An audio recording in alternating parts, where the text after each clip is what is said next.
Good evening, ladies and gentlemen. We are here again doing what we do best, having our discussion, Wednesday discussion with our panelists, Dr. Rupert Francis, and of course, Chris.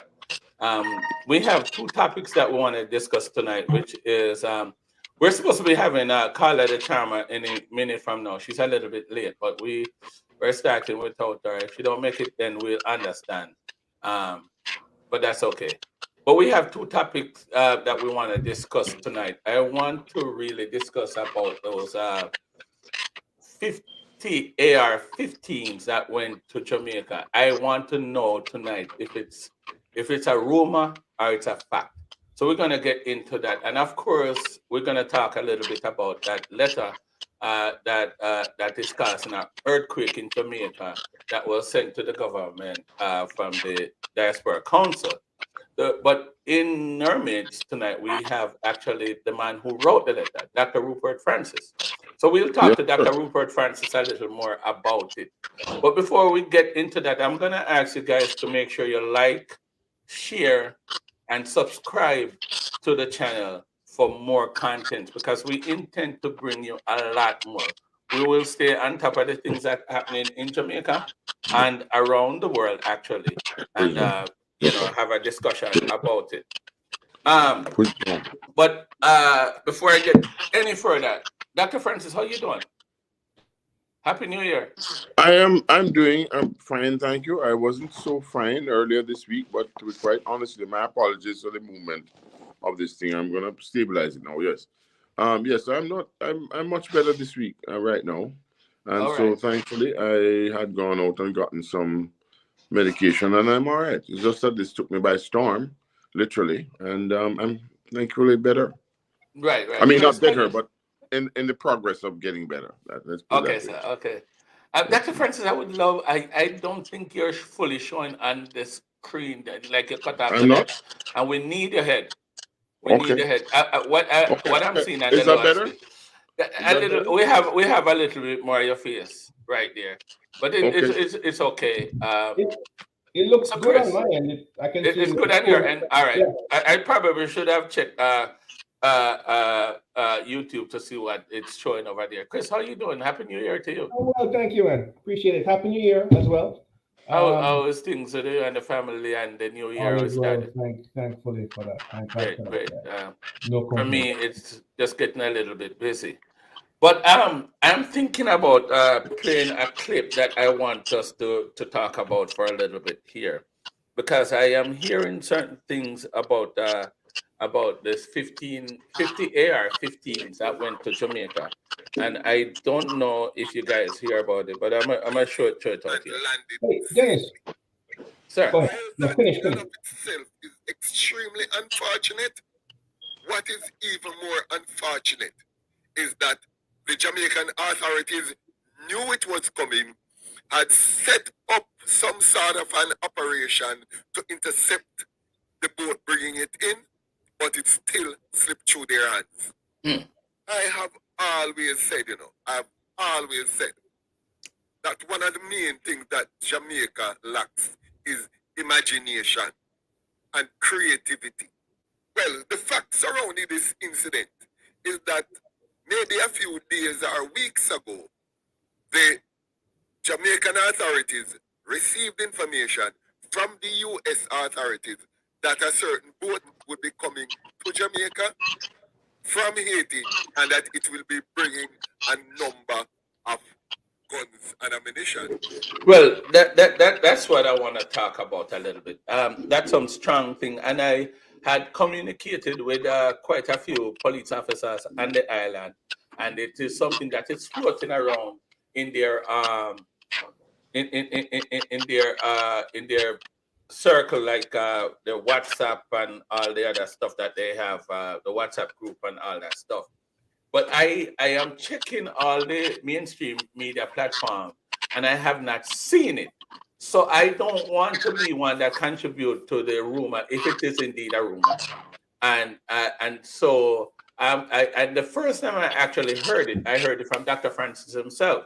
So I just want to dive into it a little bit. But before I get to Dr. Francis, who would have heard a little bit more about it. I don't know what your status on it, Chris. Do you hear anything about it? No, only from you guys that of this, and I'm gonna call it allegation, so that's what it is at this point, right? That allegedly some firearms were supposed to be trafficked to Jamaica, and information was given to the local authorities. Right. Hold on a second, Chris. Let me just let me just brighten our platform a little bit here, and Yes, by bringing in the charmer this evening. Hi. Hello. How are Hello. you? Hi. We're doing great. It is indeed a pleasure to have you, ladies and gentlemen. This is Carla, the charmer, as you would have known. She's here to brighten our platform, and I think she Running a did little just late. that. Yeah, that's all right. That's all right. That's all right. So we play a clip earlier about I don't know. I don't want to say it's a rumor or not. About some AR-15 that went into the island at Jamaica, but I was just sharing with them you guys that I had checked all the mainstream media platform, and I have not seen or hear anything about it, include the police Facebook, where they always Facebook page where they always highlight or put up the things that happen in the country. And it's so strange that this thing is floating around so strongly, but it is not on the mainstream media. So Chris was responding to it. Go ahead, Chris. Sorry to cut No, you. so I was saying at this point it's still speculation, right? It's still an allegation because it's just hearsay about a boat allegedly coming into Jamaican territory, trafficking weapons.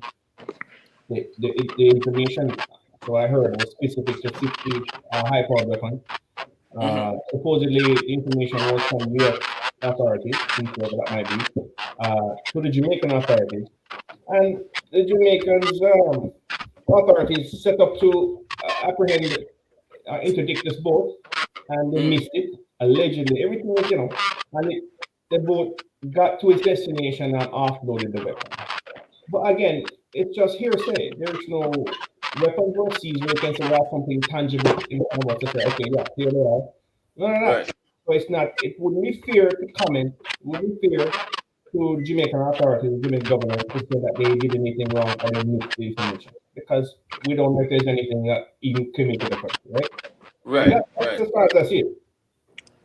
That I share that sentiment. At this point, the honest truth is, for me personally, I am not convinced about it. So I'm not gonna really, comment on it too strongly. And I can't because I'm not convinced that it happened because it's just something that's floating around on the street. Did you get anything on it, Charmer? What it seems like to me is it's a political ploy to try to make the government look bad. Like, where is this coming from? I don't know, and those are the things that we have to look out to because it is we are at a stage right now. I think somebody have a phone on, and I'm gonna make sure it's not me. I am turning off all my device because there is a feedback. I don't know if you hear it. I hear it. You turn off yours, Chris? Did you turn yours off? I started in my background here. Okay, it's not your background. Well, I'm hearing something. The last time I had that issue, it turns out that it was me, but I am checking and I'm trying to turn off as much as I can turn off, but I don't know. I don't know. Anyhow, it is coming up to where the election is about to come. And usually around these time, they try to, spread propaganda with an intent to directly yes. So I am not saying that's the case, but the fact that I have not heard about it in any at the mainstream media platform, it led me to believe that the possibility of it being a rumor is very high. But I'm gonna hear what Dr. Francis has to say about it because he's one of the person that I heard it with, spoke about it sometime last week on the show. Dr. Francis, what's your take on it, sir? Well, My view is as it's all alleged. Yes, it's all alleged. And Karma, by the way, you're here looking wonderful, Karma. Just to let you know, you don't have to shake it too much. It looks wonderful. But not to digress, I want to say that oh, you thought I wouldn't get to you this evening, didn't you? Anyway, yeah. I'm just gonna say to you all that yes, it's alleged, as my brother has said, Chris has said. Are you seeing me? Yeah. Yeah. Okay, good. And so it's all alleged. However, Karma said something interesting that it could be a ploy, but the question I ask is, what if it is not? And that's the scary part. We already are inundated with weapons in the country. Obviously, I don't know if you see some of the videos I see with some guys. I saw a guy with a Uzi the other night, and a Uzi can fire, correct me if I'm wrong, 1,000 rounds per minute. I mean, and other such weapons similar to that. Uzi is actually, I believe, 600 RPM, but still, that's a lot of bullets. It doesn't matter. Yes, but it's a lot of bullets, and I'm saying if you have interchangeable, what you call it, magazines, you can do it. Okay, right. So the point I'm trying to make is this: that hey, listen to me, we have enough already. And I saw the other day with my eyes, and I'm gonna share it with you. I can't remember where I saw it. Oh yes, I remember. It was on another platform, call to action platform. We saw the guy waving the weapon. No, all I'm saying to you is that we have to be so careful because we have enough in the island already. Right. And I'm not talking about elections. I'm talking about people's lives. Right. I think we're 9 short or 7 short of last year, which was 1,400 deaths in Jamaica. People have to remember that. And that is my concern. I'm not trying to knock on the government or anything like that. I'm just simply stating the facts. It's just too many. But I think we all agree on that, Dr. Francis. But we're just trying to find out if this is indeed a fact or it's a rumor. Okay, so here's the thing then. Remember, our borders are porous. Our borders are porous. We cannot oversee all our borders. And these are alleged to have come from Haiti, which we know that they're transferring human beings and weapons to Jamaica. And so we know that. Yes, right. So, I'm just saying, guys, listen, don't hold. I heard it just like you. I never saw it, but I'm saying to you that I would love to know that if they're here, we get them before because the part that you have not heard was that they have armor-piercing bullets. Now, oh wow, I know that. I don't know if you guys understand. Well, I know Karma understand what that is, and she, as a past policeman, would be afraid to know that she's in her vest, and her vest can't stop that. Wow. And brother Chris, your vest can't stop that. So that is why I'm concerned. That's all. I think we are concerned, but I am. So also I don't concerned. think we should lose any sleep over that right now.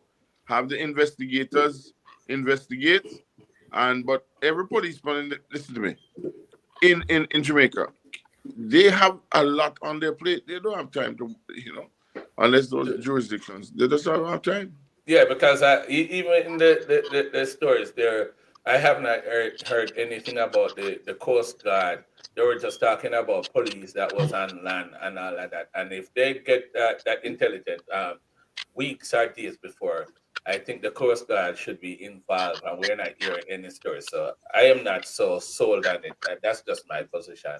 And I think Chris and the rest of the panel maybe share the same. What you guys are saying is that, so if there's these rumors going around, then, maybe the government or maybe agents is involved to start policing further, come out and make a statement about it, that Vernon is doing, I haven't.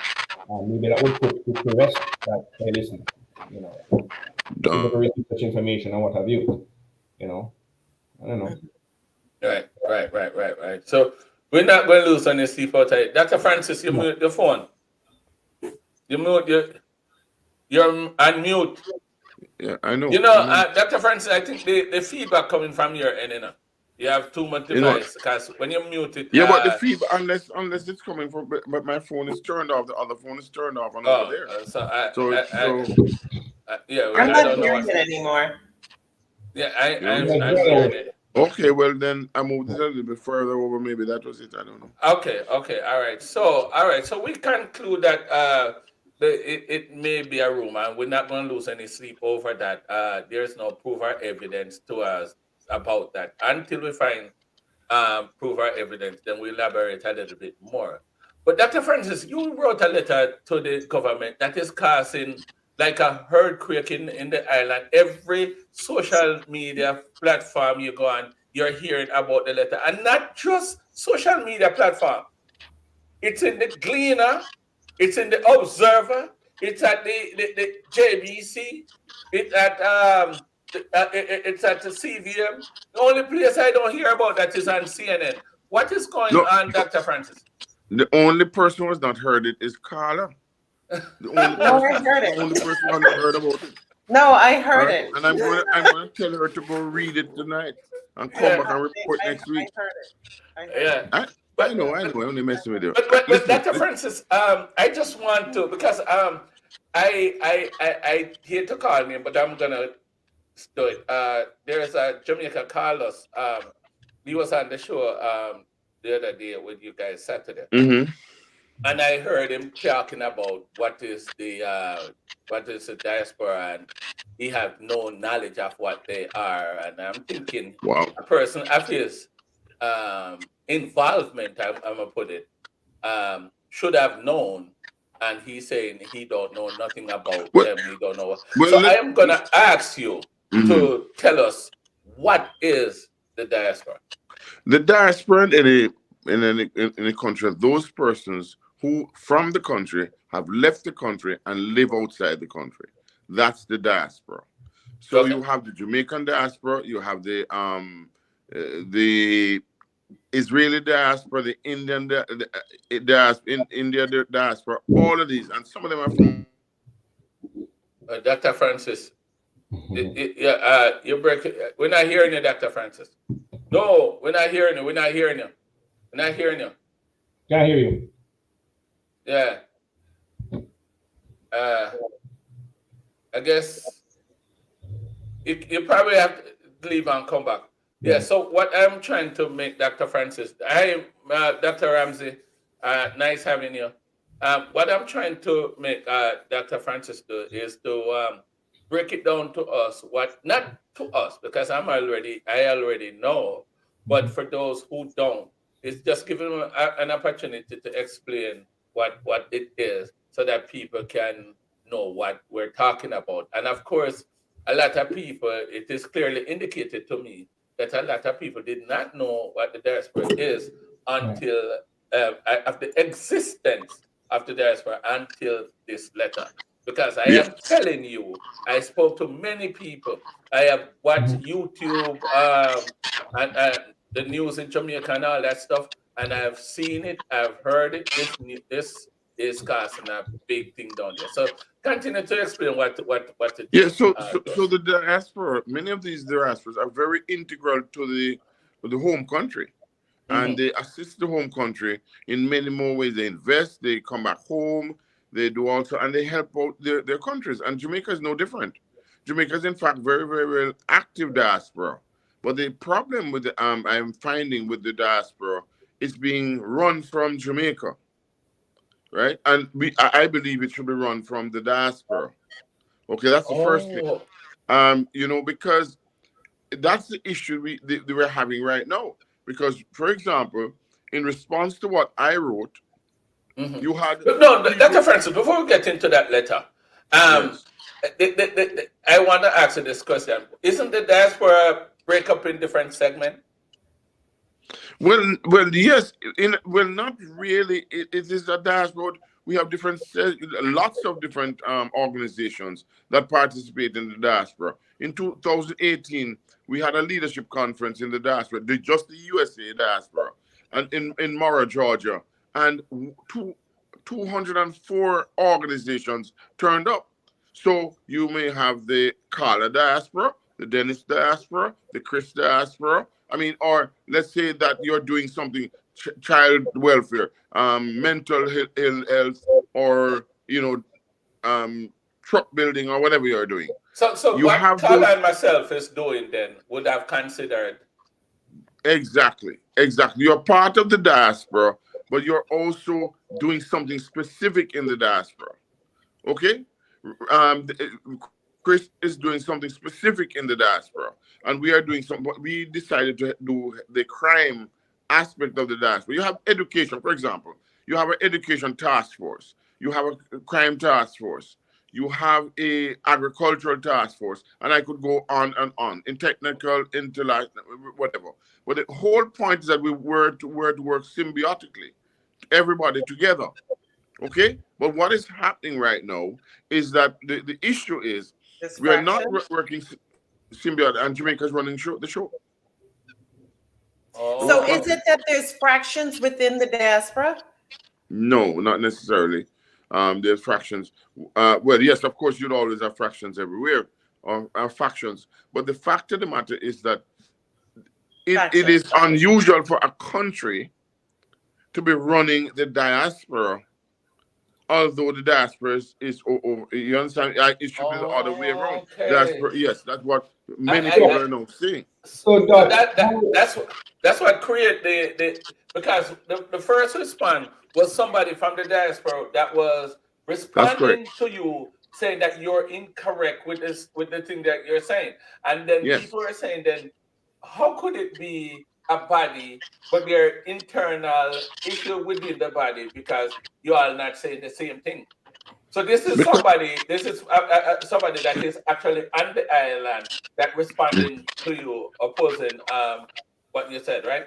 yes, because we created. I was on the an advisor to the Minister of Foreign Affairs for 2 + 4 years. I mean, I was seconded then. I was fully for 4 years as the representative for the West Midwest. It's broken down into three parts in the United States. Let's just take the United States, and you have the Southern, which I am a part of now, and Carla is a part of, and Chris, and you have the northern area, as the northeast area, and then you have the West Midwest. You would have fallen under my portfolio then in the West Midwest when I was there. So we helped to shape and form a diaspora policy. You should look at it. You should go to JIS and look at it, and it will tell you it has a preamble that states what it's there for. Right? So it's supposed to work together, but apparently it's not working right now. Okay. So Where that's does the the funding comes from? Where does funding come from? And how much That's funding are we talking? you know, well, you asked a wonderful question. Your funding come from each and everybody who's part of the diaspora. Like my in that was co-opted. We have to pay our way. So each person, say, contributes so much money per. No.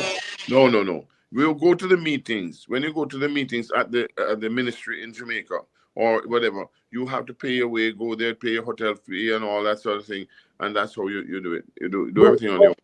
but Doc, that is the council that's set up by the Jamaican government. You're not talking about outside of that, the diaspora who are, let's say, members that you don't really require subscription per se or membership. You just exist if you're outside the country as a national, Jamaican national, for instance, living outside the country, you are automatically designated as a diaspora. Oh yes, that's the point. Okay, But I'm just asking the question: how does it function? And the question is how does it function? They are supposed to be driving the diaspora, but we also drive ourselves with organizations like what we're talking about, Her Child, the assistance there, and you have the mental health people, you have the health people, you have the crime task, you have the education people. They all operate separately, and it was working fine. It was working fine until we recognized that it was not a very viable option going forward because it's being run from Jamaica. So you can imagine we are not allowed, for example, to vote in Jamaica, but they're allowed to control our voting here. Okay, And so we say, I was under the understanding that there's so many members of the diaspora, Mhm. but only a handful of people vote? Like, when is this vote, and what are you voting on? Yeah, what you Okay, voting we are for? voting to elect the representatives for the diaspora. Let us say, for example, each of us decide that we wanted to become one of the reps, and I just explained to you. We have 3 reps in the USA. We have about, I don't remember how much is in England, but maybe say 4 or so. You have about 2 in Canada. So that's about 8 that are elected, and the rest is appointed by the Jamaican government. You understand what I'm saying now? Okay, Mhm. so you're elected. Let's say, Carla, you decide to run for Southern United States.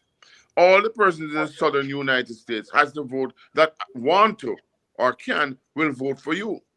But the control of the voting is really in the hands of the Jamaican Ministry of Foreign Affairs. I think that's wrong because a lot of things. I have a person who can come on next week, a nice lady who she was in there, and she would tell you what happened to her. Okay, I'm not going to speak to it, but I know it didn't happen to me because the person who ran against me didn't get many votes, at the time because I was there. I was in California. Okay, for those of you who know, a lot of people say they don't know me and all that sort of thing, but I'm kind of in the background many times. We put on a conference, I told you, with over 200 organizations, and how you don't know because they don't understand the diaspora. If you work with the diaspora, which is a entity of more than enough people than Jamaica, it has over nearly 6 million people in the diaspora worldwide. So you can imagine is giving $4.5 million in not giving, sending that to Jamaica to How their much? relatives and What whatever. did you say? How much? $4.5 billion. Billion? Billion. Billion with the B? Yeah, Jamaican billion. dollar? Yes, US dollars. Billion. Yes. Yeah, Wow. it's that much, Carla. It's Jamaica is one of the top remittance destinations In the for world. in the world for the remittance company. And So that can, this person said from you guys Should not from should day not from one day allow the one. government to be the major player in the diaspora affairs. Okay. and that person is absolutely correct. We're realizing that now. Everybody's realizing that now because they're the major. Let me tell you a couple of things that happened. Well, it's not alleged this time. Mm-hmm. There was a tele thing, that I can't remember what it was for, or COVID, and 400,000, I'm told, was collected. Right, the money went to Jamaica, and there's no report as to where it went and what was done with the 400,000 US. Okay, Wow. but this $400,000 was collected. Where Yes, is it collected? Where is it stored? How was it distributed? that's the point I'm making. You didn't hear me, Carl? I'm No, saying I to Carl. understand you, but you're saying that billions are going. Like, does it include Okay, like let's what separate the gets two. sent? Let's separate the two. The 4.5 billion is the amount of money diaspora sent to Jamaica on an annualized basis. That's the Right. last Total. count. Huh? Yes. 4.5 billion US Yeah. dollars. Mm-hmm. But the money for this particular event during COVID, one event, was collected in the US. And if you collect money in the US, the gentleman behind you can tell you, if you collect money in the US, you're supposed to be able to account for it, not only in the US, but in its distribution, where it is going. And a lot of people in the diaspora say, where did my money go? Are you with me? I am with you. I guess my so the money that goes to Irons Mountain, is Yeah. that considered a part of a part of the billions as well? Yes, Yeah. I would imagine so, yes. Yeah. Wow. Yeah. Do Let you me finish. understand? Go ahead. Go Okay. ahead. Go ahead. Finish. Carla, listen. You have let's say you have your family in Jamaica, and you have your house. You have to pay taxes. You have operate a business down there. You have to interact with the business and so on, and you have to send money in. So it benefits the economy. Mm-hmm. Okay, it's not a gift necessarily to the government of Jamaica. It is a gift to they have to send medicine and pharmaceuticals, etc., to Jamaica and all that sort of thing.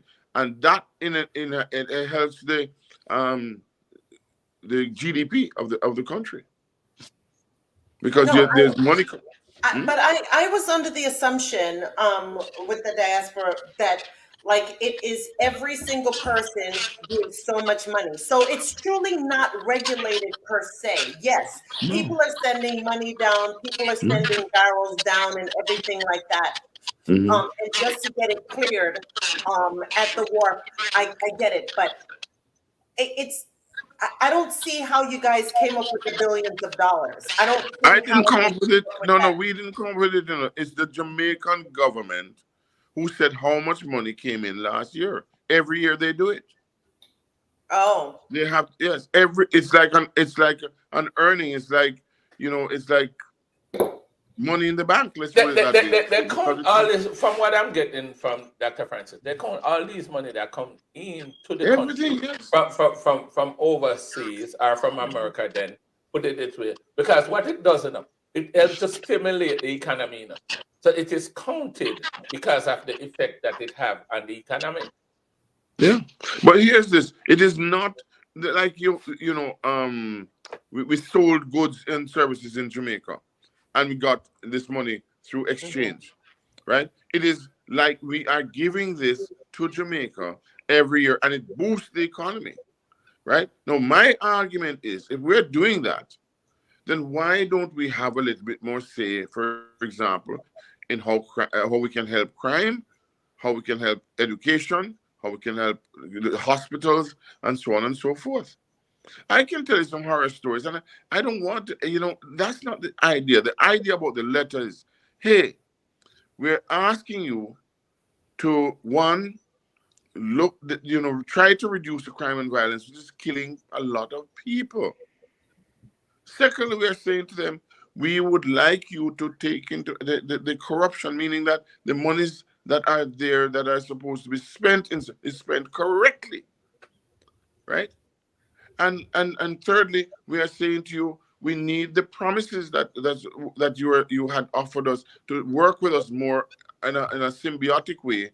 You would do it, okay? And there, so that's what we're saying. We're only asking for openness and work with us and use our talent, okay, in the diaspora, for example.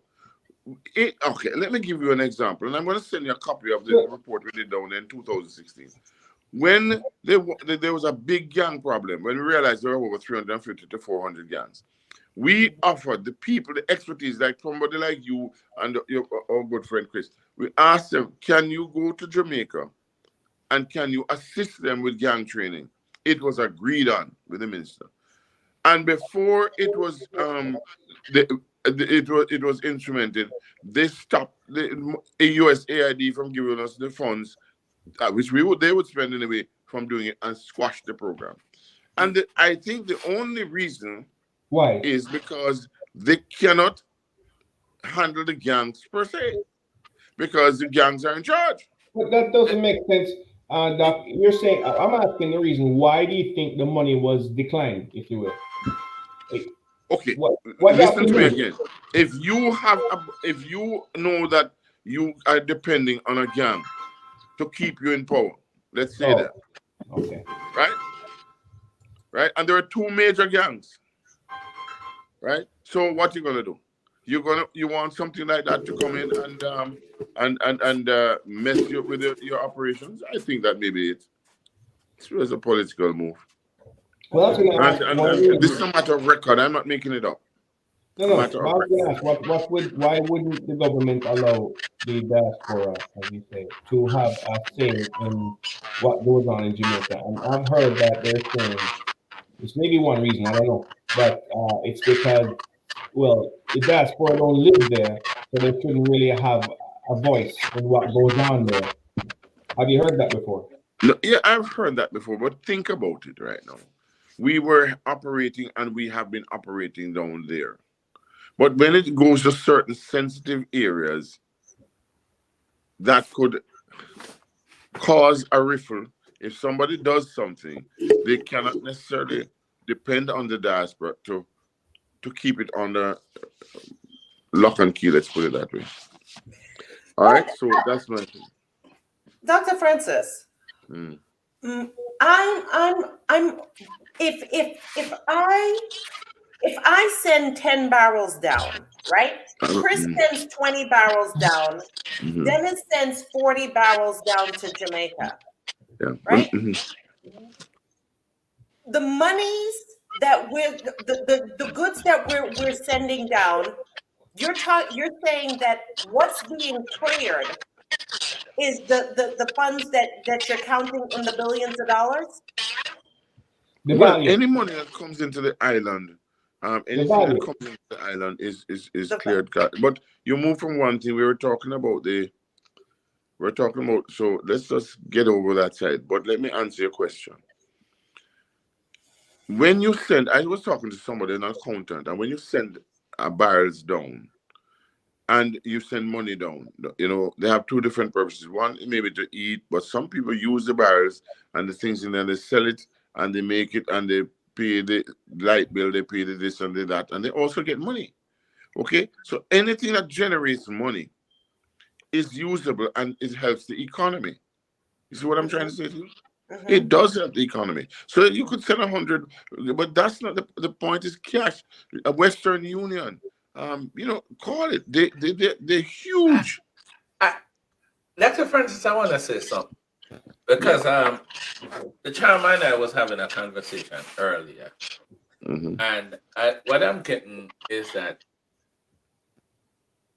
it is indicated that most of the help and no, put it this way, the things that can really help the island, what with crime and poverty, medical, anywhere you want to put it, it is oftentimes blocked by the Jamaican government.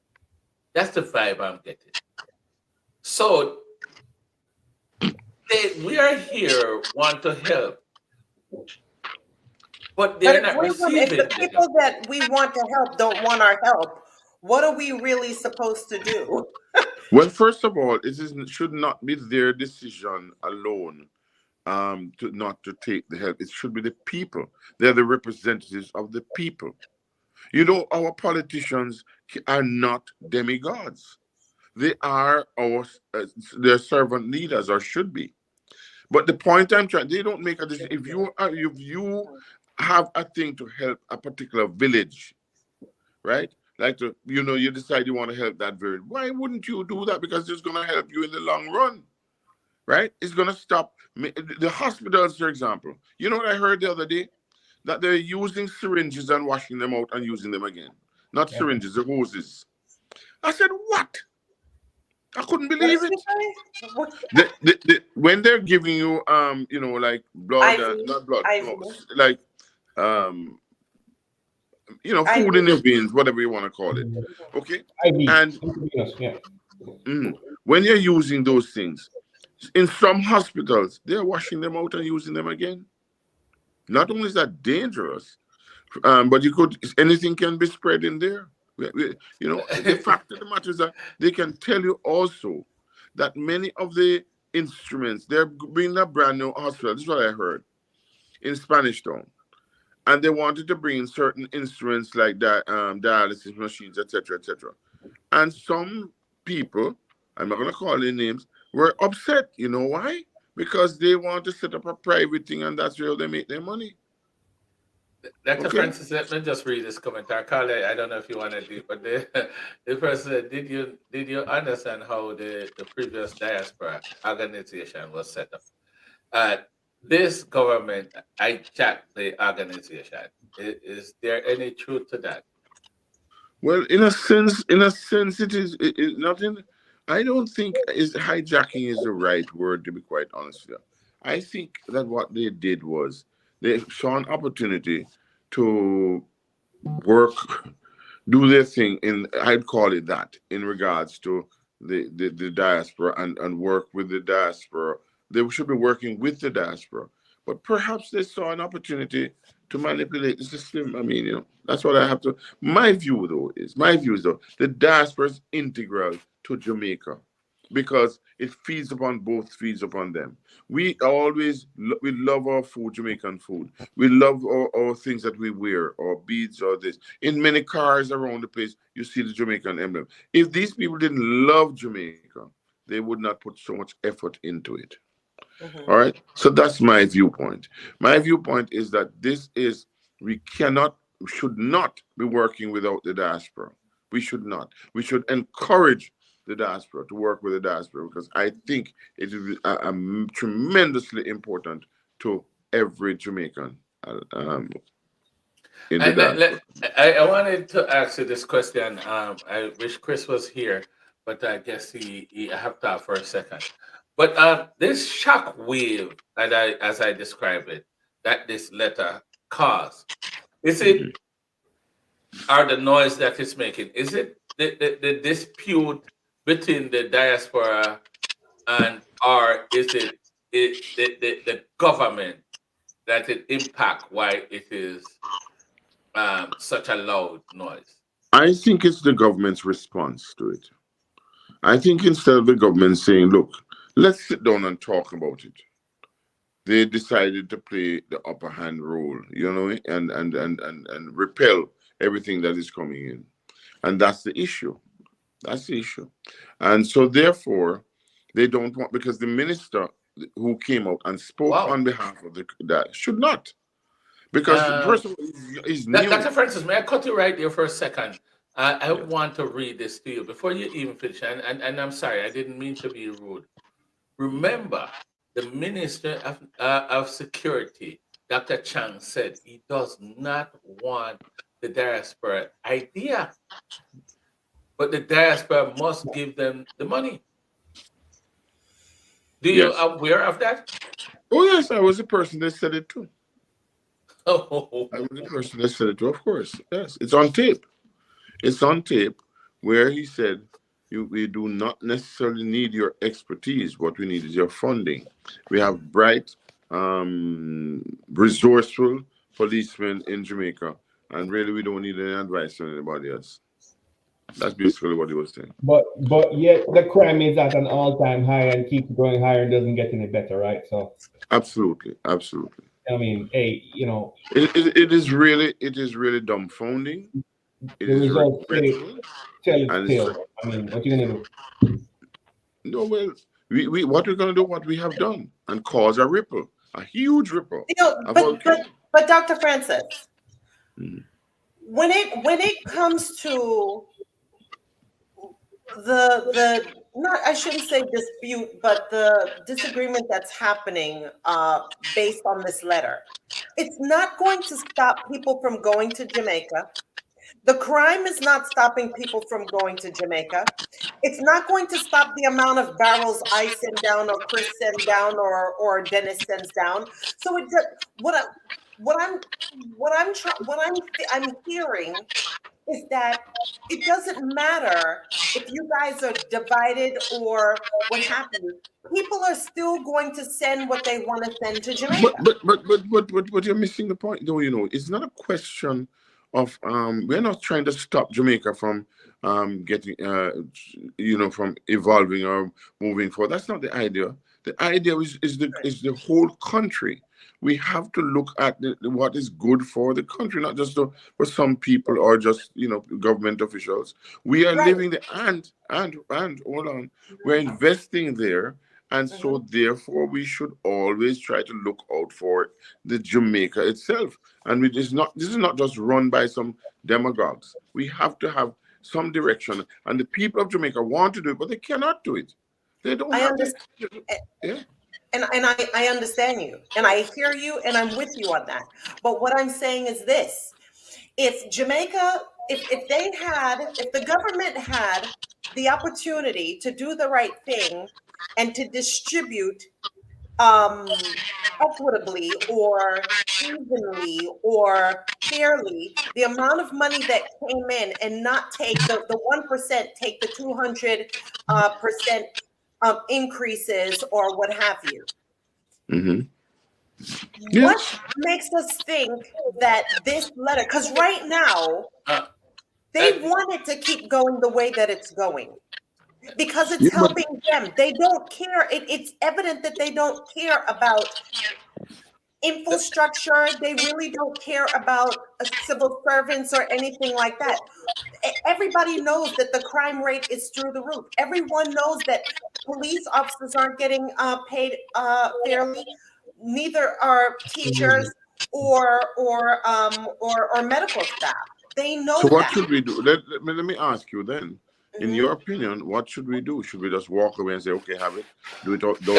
That's a good question, Dr. Francis. I like that question because I was going there too. Because even though I share a lot of color sentiment. Listen, we have to talk about the future of anything. If a nation without a vision will perish. And so we cannot afford to sit down and allow this to continue. We can't allow but as long as the administration, the current administration, who truly cares about themselves, obviously, what are we, the Diaspora? I mean, what are we going to do about it? And we are doing it already. Yeah. That's the point. We are doing it already. We wouldn't be having this conversation if we're doing nothing. Let me just read it. Go ahead, Chris. What I think Carla is trying to say, correct me, Carla, please, if I'm wrong, is that all right? So how long has this been going on, and what are the results? And it doesn't seem to be making a difference, right? For example, that's where she's going. Yeah, it's like engaging the diaspora for its offer of free expertise, advice, experience, what have you. They're saying we don't really need that; just keep sending the money. She's saying, what are we going to be doing differently to get a different outcome? What's being done? Exactly what she's saying. There's somebody here that we have proposals, we have plans. We're not just I can send you proposals and plans that we have made. If they had taken, for example, our gang proposal, we would not be having this problem with gangs right now. We would not be. If they'd taken our proposal with the children and where they're going and how education, we would not be having it. So you can't, if you sit on our butts, then nothing will happen. But if you do what we're doing, then things are going on, then things are happening right now. That's why things are moving in the favor of the diaspora. We're having discussions. But I guess what I'm trying to say is we can't help people who don't want our help. Well, I don't agree with you that they don't want our help. I am telling you that the fear is palpable. They don't want our help. It's a government that uses money for their benefit and not helping the people. I think the people want the help, but the government is blocking the help. That's what I'm getting from this.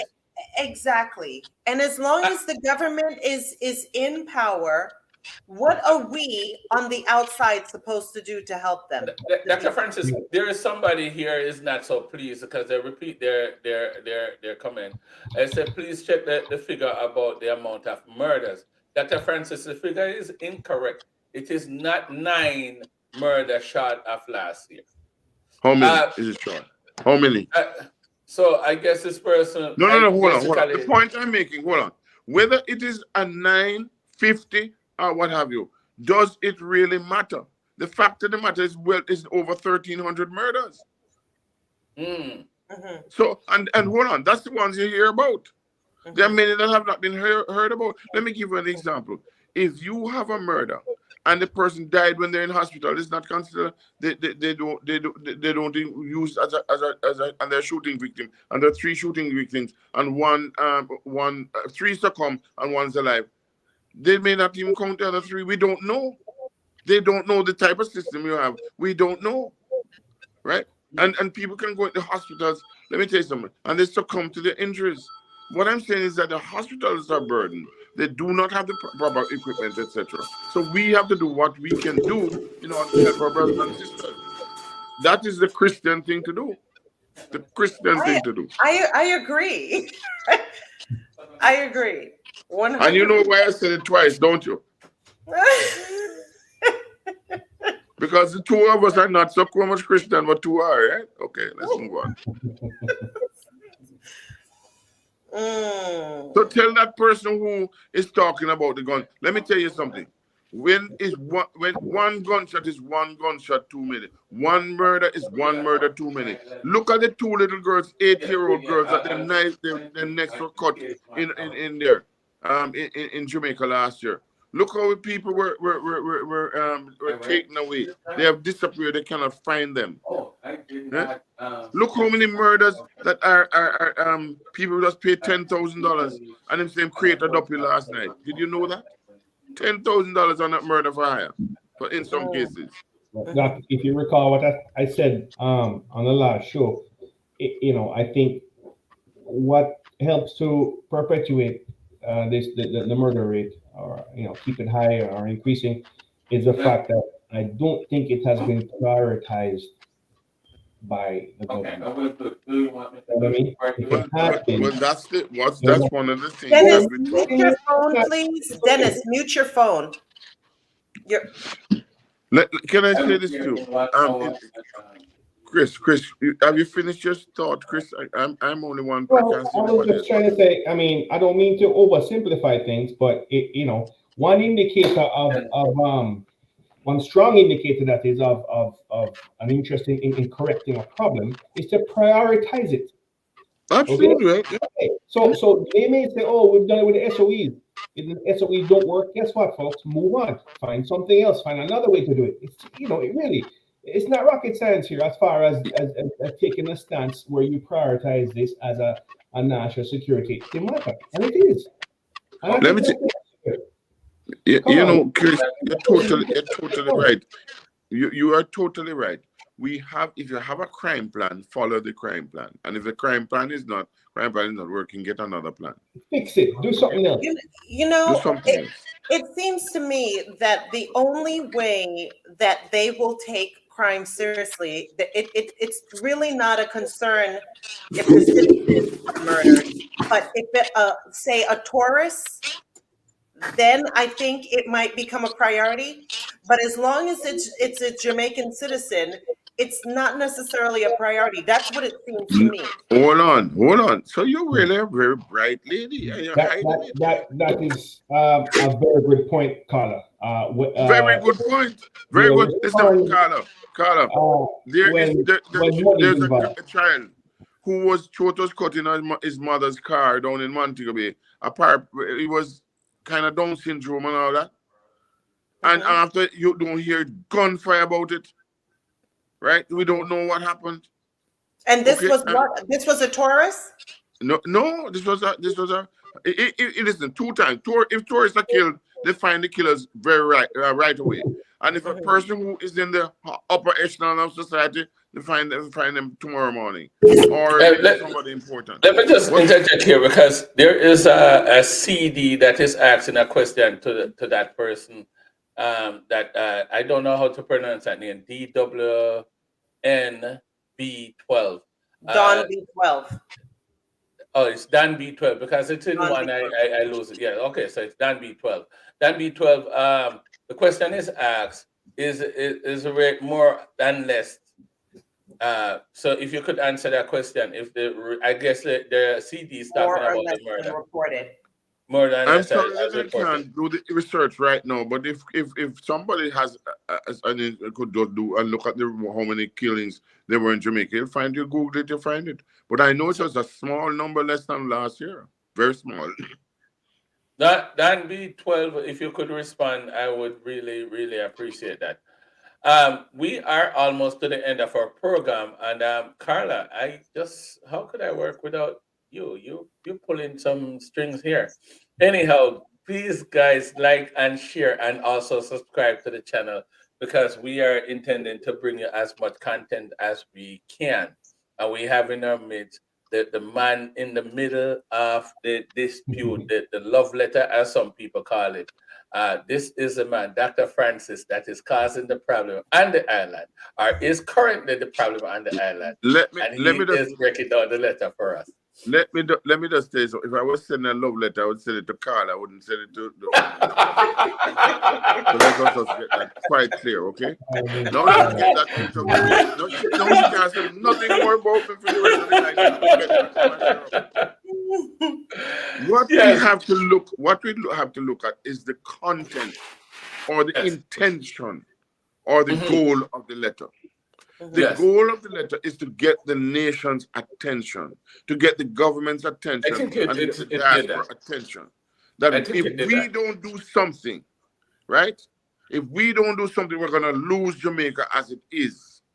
Okay, it's not to stop money from going there. It's not to kill the economy. It's not. These people are using that as a, you know, Hey, a red herring. Okay. I'm causing a little problem here, and I know I did not inform Mr. Sutherland, but I drag it in the middle of something, Mr. Sutherland. I should have let you know earlier. Mr. Sutherland, how you doing, sir? Randy Sutherland, how you doing? I'm well. You give your brother Dennis. So Dr. Francis, You're right. and, I drag him. I sent him actually the link earlier, but I did not. I wanted him to come on and talk to us a little bit before, because I told Dr. Francis about it yesterday. But before, the fact that you show up, I just let you in. We have in our midst Ronnie Sutherland, a man from he is in the whole media lifestyle. So he was going to educate us as to how we should do some things. But he's also one of the men that love the mix-up. Let me put it that way. And I am fortunate to have him as my brother. That's my blood brother right there. Ronnie, take the opportunity to meet. You met Carla before. This is Dr. Francis. The man that is causing send the letter to the government from the diaspora. The rumpus. The man who kick up rumpus in Jamaica right now. I'm pretty sure you have seen the headline. And we have Chris Durant with us as well, a person that he is living here in the States, but he have over 20 years experience in law enforcement at a federal level. So we're just here talking about educating people as to what the diaspora is, what it does, and the effectiveness of the letter that was sent out. So that's what we are here talking about. How you doing, Ronnie? I'm good, man. You're right. It caught me off guard. I just. Okay. Well, okay. That's Dennis all around, brother. Dennis, let me tell you something. Dennis, now I know you have good-looking people in your family, man. Good.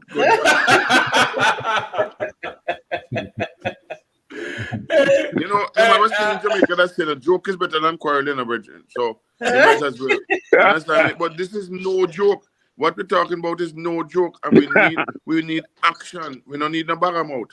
Action, and that's the only thing I'm gonna leave you with. Have you seen that? Have you seen the letter, Ronnie? No, yes, I'm totally unfamiliar. I'm totally unfamiliar with it. I'll send it to you. That one. When was it? When was it public? About last week. Last week. About a week now. Yeah, I heard it on CVM headline. I sent it to you. I sent it to you. You just didn't open it. It's on CVM headline, and it's also in the headline. It was in the Gleaner too. Gleaner and all over. I sent it to you.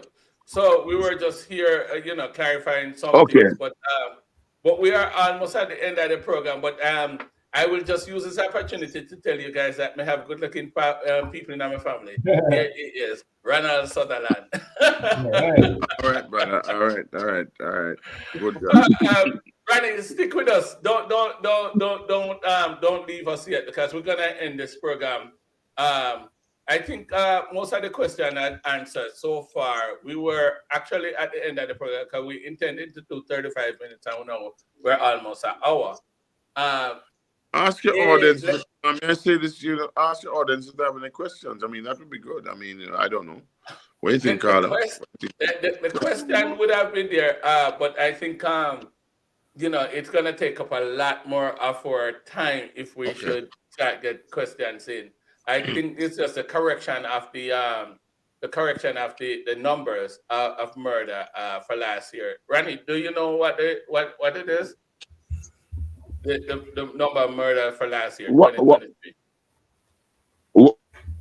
What I do know, I tend not to keep abreast of the exact number. What I do know is that it went down a little bit. I don't want to confuse the amount of people who died on the road that went down by 13%. But there were was a reduction in homicide to the tune of close to 10%. But there was a reduction, and that is what I'm usually interested in. Not whether it is 1,450 or 1,456. I've always wanted to know whether or not it's trending up or down. So I'm not fully aware of the exact number, but I know it trended down a little bit. Okay. Just about 10% reduction when compared to last year, the year before. Okay, the figures is 1393, and last year it was 14 something. So so it was down by 700 to 1400. I'm not sure what it was last year. If you want, I look last year, but it was only 7. As I told you, about 9. So then it's nothing to celebrate, really. Nothing to celebrate at all. No. Okay. I thought it was significant. So we would have. I just look at. Huh? And I can look for the one for last year to clarify, because just because I don't like to give bad news. But let me tell you something. One is enough. I mean, one is enough. I was speaking to the chief of the police in West Palm Beach, and he said to me they had 14 murders last year. 14. And he had and they had 2 the night in 2024, and he's concerned. 14. So I'm just saying to you that we have to understand that we were never in Jamaica murderers like that. We never see people cut off people's head and play football, right? We never see people kill people in church. Okay, this is serious business. Can you imagine if you have a church caller and somebody come do that? No, but Dr. Francis, don't you think the whole social media, I always go there. The social media, the cable TV, satellite dish would have changed, would have introduced those things to make the difference. It's not so much of what the it sensationalizes it. It sensationalizes it. But let's be honest here. The more weapons you introduce into a society, the more crime there's going to be in a society. I mean, that's evident here in the United States. Before, we had just everyone having an AR-15 and a cache of weapons. We did not have the mass shootings in the United States like we do now. Every place where it has more weapons introduced into society, yes, the murder rate is going to be more. I mean, it is what it is. Yeah, there's one more thing to add to that, right? So it's not just the amount of weapons, but it is the control and access. That's also important. There are places where there's an awful lot of weapons, but they have policies, laws, procedures, whatever in place that control it a lot better than, say, Jamaica, than in the US, for instance, right? That's a big part of it, don't forget. And let me just say, I looked for the numbers for 2021, and Ron, you are correct. Dr. Francis, allow Ronnie Souland to talk. What you say, sir? No, I'm just telling Ron something. No. Okay, go ahead. Sorry. No, I was just telling Ron. I was just trying to validate what Ron was saying, and Ron had said it was about 10% more. It's not 10%, Ron. It's in 2022 they had 11 murders. And this year it's 1398, right? So if you take that away, you're talking about 1311. So you're looking at 110, about 110 people, 100 whatever, 15. So if it's not 10%, it's less than 10%. Okay, yeah, so I'm just trying to say, but even so, man. No. I said my understanding was that it was just under 10%, but it turned out not to be the case. How much does that work out to be? How much is that in percentage? About 7%. About 7%. That's going up. I mean, I didn't work it out. That's going up about 7%. It's 15%. Oh, okay. Yeah. That's somewhat according to what my general understanding. The fact is, whether it's 7% or 14 or 15 or 20%, it's neither here nor there to me. We're just killing for. When we talk about homicide in Jamaica, you know, unless we get it in our heads that Jamaica is one of the most murderous countries in the world, it is not making any sense, you know, and that's what we have to grapple with. That Jamaica is probably now in terms of the homicide rate, which is almost 50 per 100,000, makes Jamaica, if not the number one, is the number two in the world. And to Carla's point, I mean, if it had anything to do with the amount of weapons that's available to Jamaica, the United States have a murder rate of under 6 per 100,000. Us as the United States with far less weapons. So it has very little to do with the amount of, you know, weapons that's available. You just have to look at the trend of Jamaican murder and homicide rate from independence. We remember that in 1962, only about 62, in 1962, and at that time, Jamaica was one of the safest, if not the safest place on earth, in 1962.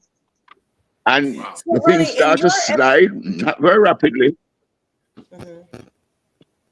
Go ahead. So you're the only one that's living on the island. What would you say is the main contributing factor to this? It's just, somebody made a point about the level of control that the country is under in terms of, and I'm going to take control to mean law enforcement in the broadest category. Now, the fact of the matter is that Jamaica, we have to look at historically what has happened to law enforcement since 1962, when the English gave over the reins of running the country to Jamaicans to run the country. And just look what happened since that. And, you know, it's something that I've taken a keen interest in. That when we succeeded the British, the one thing that went with them was law enforcement. We never believe, as Jamaicans, our leadership since independence, never believed that law enforcement was a solution to controlling crime, which include murders. We thought that the reason why people commit crime, our new philosophy since the British gave it up, is that if people had somewhere to live, we'd have less crime. If people are educated, we'd have less crime. And if people are employed, we'll have less crime. So those are the three things that we thought was contributing to the reason why in the 1930s, only black people were being arrested by the police force. No white people, no of the people who are associated with Bakra and the Great House. None of those people are being arrested. And we look at it and say, the reason why the little black people who were just, of course, less than 100 years off the plantation, the reason why they were committing crime was because they didn't have anywhere proper to live. They weren't properly educated, and you know, and they were unemployed. And so we put away the hard law enforcement strategy. I've had the privilege of looking in some time in the 90s, looking at the state of the police stations in Jamaica, and they were just rottenness. The police stations, because we deliberately neglected law enforcement. We thought that we see the police force as in the last remaining vestige of the colonial days. We thought that police was here to defend the plantocracy, the planters, and you know, they were not here to keep order. We believe that they were just here to harass the poor black people. And so we de-emphasized law enforcement. And we went about systematically, you know, just neglecting it to our peril. So what you see, Wholeness is doing probably for the first time. It's putting resources in law enforcement. You know, for the first time, they're getting more equipment, more technology. They're lifting up the quality of the men and women in the force and so on and so forth. We never believed in that for a long time. And, how could we, up to 2 years ago, a policeman was asked to go out and fight crime at night, running down thieves, in dark alleys, jumping across, ring fences in, depressed communities, and you pay them less than 100,000 Jamaican dollars a month? Who would you attract to that? Who are you attracting into the police force? In America, you live there, I don't live there, but I know, the little I know is that if you want to be a part of the FBI, for example, you better, you have to be highly educated. And that's what I was saying. That's what I was saying But who would last be week on the show. I was saying that last week on the show, Mr. Sutherland, that it would have been police, at least police have to be paid that they can place in the middle class from their salary. Of course. I'll give you a story. I'm going to give you a story, not to bore you with it.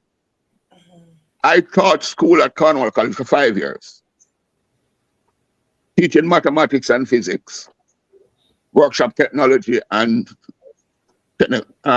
technical drawing. 4 subjects over the 5 years, all the way from O level to A level.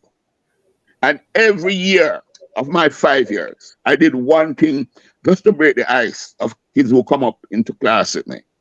Just to ask them, over that 5 years, what do you want to become when you grow up? What's your career aspiration? And something, a question like that. I ask every class, which would amount to hundreds of boys.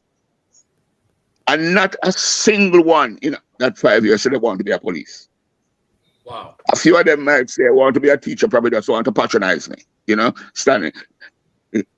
Because also, very few wanted to be teachers, but not one single one. And let me just tell you that I've seen a few of them turn out to be high-ranking police. Elan Powell is one of them who became deputy commissioner. But the few who became police, they only became police because they feel that everything else. You can't have a system, something as important as that. What did you say, Chris? It was a last resort. No. Last resort. Chris was saying something. So, you look at it. Chris was saying something. What did you say, Chris? No, I was saying, so becoming a police officer was a last resort. It was a last resort. None of those boys at Cornwall College, which is just another high school. At the time, I would have been teaching there in the early 80s. And so, yes, it was at that time a purely elite institution. But I found it rather frightening. But as you were saying, Dennis, until you have a police force where on a Monday morning when you're driving up Norbrook Drive to go to Norbrook Heights or Cherry Gardens, and you see policemen at different levels coming down from there to go to work because they live up there also. You're not going to end up in a police force. It's not going to happen. Especially in a society, in a classism society, where we are divided by class. Jamaica don't have that racism. We have classism. And what places it in class? Money. When a police going to get less than $100, less than $100,000 a month, right? When in a country where the minimum wage is $15,000 a week, how far from, and who get the 15,000? The people in the lower class. How far from the lower class is that police? He's right there. Because that's about. That's the point. That's the point. So but I give you one other piece of fact. How can he uphold the law against a man that even the respect, nobody respect him. Nobody respect him because everybody, it takes nothing for nobody for them to have more money than him. He's looked down at. Exactly. I'll give you 2 other observations that I've made. Go ahead, my brother. Yeah. Give you two other observations I made recently. Well, one, before I get to the historic, in the 1980s, when Siaga was in power, the murder rate in Jamaica averaged somewhere about 500 per year. It was somewhere like 540, 550 an average per year. Now it is almost 3 times that amount. In the 1980s, we had more policemen in Jamaica than we have in 2024. You understand me? So you have less policemen with 3 times the amount of murders. You get the input. Do you see the match? Does it make any? But whose fault is that? Whose fault is that? I'm telling you that there's a systematic neglect. There's been a systematic neglect. The final Dr. point Francis, I make to that. your phone. Yeah, go ahead. Dr. Francis. The final point I make, and to just stop hugging the thing. But forgive me, I'm a little emotional about it because it's foolishness. Leading up to the 2016 election, I had the opportunity to spend 55 minutes talking to Andrew Holness. He was now running to be. Your phone, you're mute. Yes. Yeah, go ahead. I had this conversation with Andrew Holness, just to share with him what, that the primary responsibility of the government in any country, the primary responsibility is not to educate, not to build bridges, not to provide healthcare. The primary responsibility is to protect the citizens of the country. Yes. In other words, when everything else is falling down, your citizens must be safe. So in other words, if you find that crime is getting out of hand and people are scared and being killed, you cut back on education, you cut back on healthcare, you cut back on everything and deal with citizens' safety. And that was the point I was making, because that's essentially why government came about. Isn't Ronnie saying the same thing I just said a few minutes before he came on? The prioritizing of the crime problem. It's not being prioritized. Exactly. It's not Exactly. a priority. Let me see. And so when I made that point to him, I follow up to, so he said he gets that, philosophically gets it. Then he went on to say, so how do we address it? And I said, it means prioritizing it, as you're saying there. It means having a strategy to make the country safe. And I went back because I was very interested in what happened in the United States in the early 1990s and for the entire 8 years of Bill Clinton's, presidency, where New York at the time was considered to the kill capital, the crime capital of the world. And that's where Giuliani made his name, that man who turned idiot now. You had a commissioner there at that time in 91, 92, named Commissioner Brown, and they had a thing they call the broken windows policy there. They were nabbing people for the slitless things because they realized that it doesn't make any sense to go after people who only when they kill people, you go after them at the very smallest crime. And so I say everybody have to grow up in a society where law and order is principle number one. And him lapping up everything I was saying. He lapped. I mean, some boy, I said, I'm going to be the prime minister because here's a man believing it. You slip, you slide.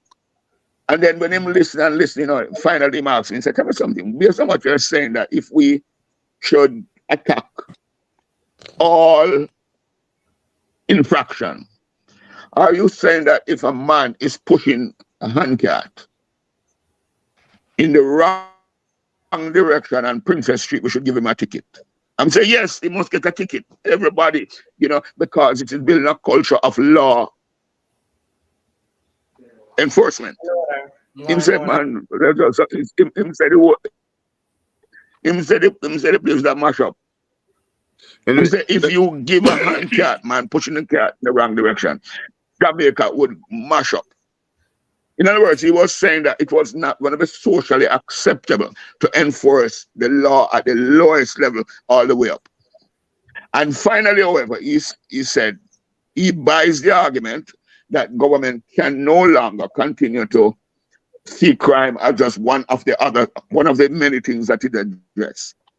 And so for the first time, he brought law and order and crime to the campaign. That's when you don't even remember, he spoke about you can leave your windows and door open. That is something I said to him, and he went on the campaign with it. Yeah. What when he went and he said, boy, he's going to do that. He's going to be able. What is the clearance rate with all of the murders that being Jamaica being like the murder capital? What is truly the clearance rate? Does anyone know? 5%. Yes, I can answer only that question. 5%. 5%? 5%. Only between 5 and 6% of all murders get convicted. Exactly. Can you imagine that? It's the Lego capital. That's one of the biggest problems. Hold on. Let me say this. Can I say this, please? This is a result of leadership, and I don't care what anybody wants to say. I was in the military during the time that he's talking about, and I am telling you, I know General Anderson, well, he's a young boy, whatever, and all that. But when it comes to that, you have to understand what he's telling you about, what Ron is talking about, is building leadership. And I think that we missed somewhere along the line. Somewhere along the line, we have missed it. And this is where we are. And I am telling you, his philosophy to have, and the policeman, yes, he's right, has to be paid properly. They have to look. But there are a lot of senior soups and all that live up them places now, they're not really that broke anymore. But the general rank and file is the problem. The general rank and file. But anyway, let me tell you something, my friends. We need to work together to see where we can and help the government of Jamaica, regardless of who is in power, help them to reach their capacity. And what we're doing in the diaspora is to identify some areas. Let me tell you something, Ron. If I tell you that right now in one of the most volatile, and I'll tell you where it is, one of the most volatile places that we have, and please nobody tell them, we have no murders in that area since we put in some infrastructure in there, just simple infrastructure, giving the people hope, giving the children hope in those areas. I know what area it is. I got a report on it. I know. I'm not going to say it either. Please keep it yourself. And I am telling you, it has been happening now for the past 3 years. And believe me, nobody believes it. Nobody, but it is true. So I'm hoping and praying that it continues that way. And if they can do it, the rest of Jamaica can do it. And we don't have to lock up everybody. I'm going to take that as your final statement, because what we're trying to close I hope up it's not now, my final statement for life. It's just my final statement on this platform. For the show, because we had exceed our time by almost an hour. Chama, do you have anything that you want to close with? Chama, no, you don't want to say nothing. Chris. All right, actually, we run over a lot, and I think we somewhat digressed from what we were supposed to talk about. But no worries, it's all good, right? I have a question for Ronnie, but please, Ronnie, you don't have to answer it today. I want you to leave it for the next program because we do not have time. But I think it's an important question, and I think you're going to enjoy this. Ronnie, you're the only one right here that's in Jamaica, yeah? Correct? Yes. You're down there, you're living there, Right. you're operating, blah, blah, blah. All right. How do you feel as a member of the Jamaican society when your government declines assistance and help from the diaspora, which is offering their expertise and experience and what have you from all over the world to assist Jamaica to help in particular with the crime, and they don't really want that. Now, you didn't make a decision, right? The government that's in power did, whichever one it is. I'm not going in particular. I don't care which one it is, right?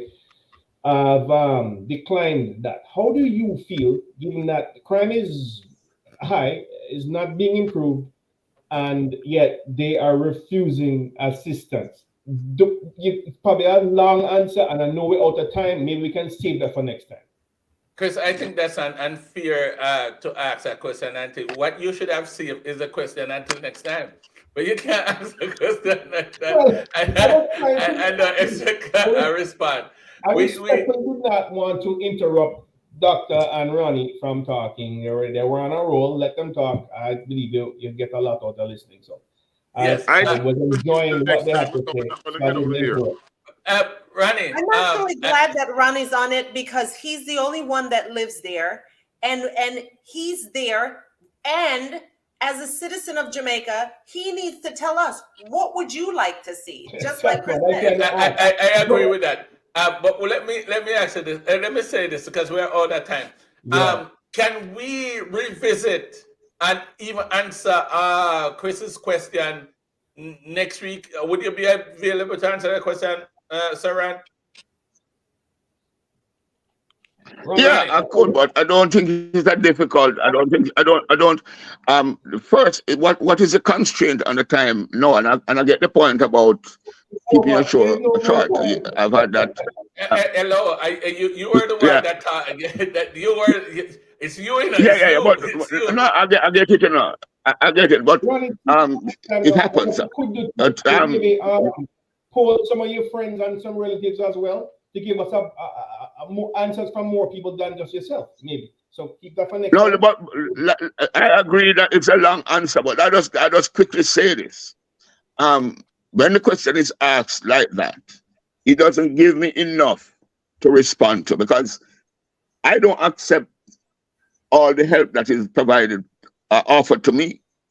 It always comes down to what are the strings attached to that help, No which I strings. don't know. No You know, strings. so no. Well, the government is not in no. The government is in no position to decline help Help, right? Especially for when the murder rate law is and order. right. It is not. So, growing up with my granny always said to me, Ronnie, when you see an otherwise sensible person do something that make no sense, look behind it. There's something behind it. Because I'm an idiot, True. you know. Mhm. And I assume that the leadership of the country, whether it's Holness or just Peter Phillips or it is Mark Golden to come, they are not. These are educated people. They are not idiots, you know. And so, I would have to understand on what basis would you. We need Deny. helicopters. Next week. Jamaica have a murder rate of 50 per 100,000, and the police, we don't have enough drones. You know, Yes. I don't know what the help. You know, all I'm simply saying it would be stupid to decline help in the year that we need it most because Jamaica is one of the most unsafe places in the world. So it doesn't make any sense. But I would like to know, you know, I couldn't answer that question because on the face of it, it makes zero sense. Right. But I Okay. would like to know So what it is that they. right. So what we'll do, we'll dig deeper into it. If it's okay with Carla, we could come back next week Wednesday at 8 p.m. and answer this question. And of course, Dr. Francis would be better prepared to even because I know he have a lot to say. So we'll give him the opportunity to say what he had to say, and of course, even Chris Durant to dig deeper into his question. And I must say, Ronnie, it is indeed a pleasure having you, a person that is there on the island. I think it's very unfair for us to sit here as four people that Mhm. none of us live on the island. So we can't speak true to what is going on. So having a person that can speak true to what is going on, this is vitally important to this program. Dr. Francis, you always unmute your phone. Anyhow, ladies and gentlemen, it was indeed a pleasure having you guys tonight. A lot have been said, and we have a lot more to say and a lot more to ask. Ronnie, you think you will be available for next week Wednesday at 8 Yeah, p.m.? but I make myself available. I make myself All right. available. So next week, Wednesday at 8 p.m., we will 8 p.m. Jamaica time. We'll be here again doing this thing all over. I must say thank you for a man that I really look up to and I follow for a while now, Jamaica Carlos, to participate just by even indicating that he is watching. I thank you for stopping by, Jamaica Carlos, Monica Balai, and Don B12, B12, who Don who had B12. said some things here. But we are out of time and we have to run. So guys, take care. Thank you for stopping by. Bye, guys. And Thank we you. will do it. We'll do it next week again. One love. But like and share this, and also subscribe to the channel.